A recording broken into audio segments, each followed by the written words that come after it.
তুমি কি জানো বাঙালির সবচেয়ে জনপ্রিয় স্ট্রিট ফুড মুড়ি মাখার ইতিহাস আসলে হাজার বছরের পুরনো।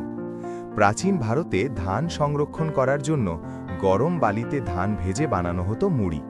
এই হালকা খাবার সহজে হজম হয় আর কৃষকদের দ্রুত শক্তি দিত।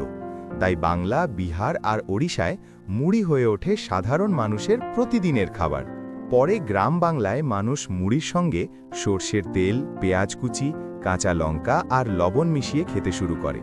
এইভাবে মাখা থেকেই জন্ম নেয় ঝাল, টক আর মজাদার মুড়ি মাখা।